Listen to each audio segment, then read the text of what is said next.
arrêtez d'écouter tout ce qui se dit sur les réseaux sociaux. Ça, c'est ce qu'un banquier a répondu à un client. Pourquoi? Parce que le client demandait le duplicata de ses contrats d'assurance emprunteur et du coup, a priori, le contrat devait être archivé et voilà, je peux pas te le ressortir. Alors si, vraiment, si, je t'assure, tu peux vraiment demander. Et si tu ne l'as pas, toi, en agence bancaire, tu sais quoi, tu fais un mail à l'assureur avec lequel tu travailles et tu récupères tous les documents. En fait, c'est un droit légal que ton client a à récupérer ces documents pendant toute la durée du prêt, pendant toute la durée de l'assurance, et même après, une fois que le prêt est terminé, vous devez conserver les documents entre 2 et 3 ans. Je crois que c'est 2 ans.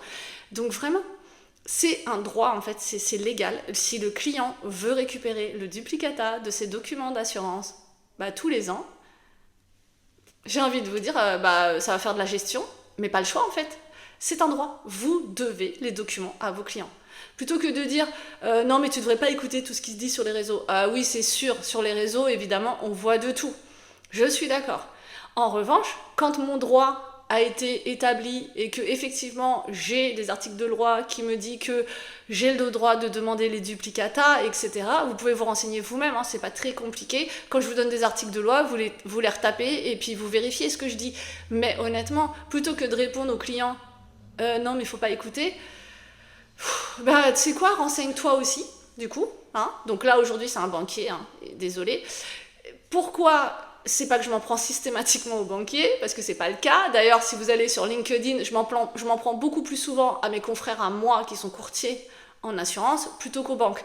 Mais il faut pas oublier qu'aujourd'hui, statistiquement parlant, c'est pas facile à dire ça, ils sont encore 85% des clients à être assurés en banque.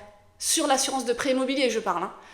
Donc évidemment, niveau stats, on sera forcément plus enclin à demander des choses aux banques, on sera plus enclin à avoir des sinistres avec les assurances de la banque, on sera plus enclin à avoir des soucis quand il y en a avec les assurances de la banque qu'avec les autres. Puisque nous, tout courtier confondu, tout agent généraux confondu, tout courtier en prêt immobilier confondu, toutes les plateformes, etc., on ne détient au mieux que 15% de tout le marché d'assurance emprunteur. Donc c'est pas Delphine qu'on a encore après les banquiers, oh là là, qu'est-ce qu'elle est vilaine celle-là. Non, honnêtement, c'est un droit, d'accord? Donc oui, n'écoutez pas, je ne sais pas, il y a d'autres comptes qui circulent, il y a peut-être des choses, là j'ai vu plein de choses qui sont totalement exactes, et il y en a d'autres, voilà, c'est pas vrai. Et quand c'est comme ça, vraiment, en plus, gentiment, j'explique juste à la personne qui fait la vidéo, même si c'est de bonne foi au départ, que c'est pas exact ce qui est dit, d'accord? Donc je ne vais pas être méchante, mais parce que tout le monde a sa place, mais faites attention à ce que vous dites, effectivement. Par contre, répondre aux clients, tu sais quoi, écoute pas ce qui se dit, si, en fait, parce qu'aujourd'hui, si on veut avoir nos informations, si on veut se former, si on veut comprendre nos contrats, concrètement, aujourd'hui, ça se passe là, ça se passe sur les réseaux sociaux et ça se passe sur les plateformes.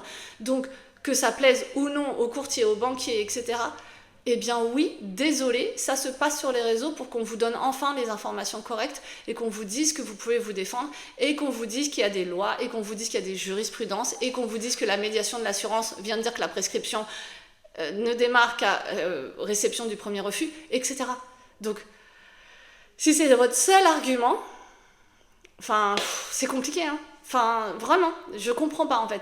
Votre seul argument, plutôt que de répondre aux clients, oui bien sûr, pas de souci, tes duplicata, je vais faire la demande à l'assureur pour qu'il les désarchive. Mais ne dites pas aux gens de pas écouter en fait, ou de pas se renseigner, ça revient au même en fait. Ça revient au même que de se dire indemnitaire et forfaitaire c'est la même chose. Oups, ah bon? Mais j'ai vu que je me suis renseignée, indemnitaire ça veut dire ça et forfaitaire ça veut dire ça. Non mais faut pas vous renseigner, voilà. Ok, d'accord, ok, si les gens n'ont plus le droit de se renseigner, n'ont plus le droit de poser de questions, je trouve ça un tout petit peu dommage. Donc voilà, donc vraiment, du coup, je sais pas, arrêtez ou n'arrêtez pas d'écouter ce qu'on vous dit sur les réseaux sociaux.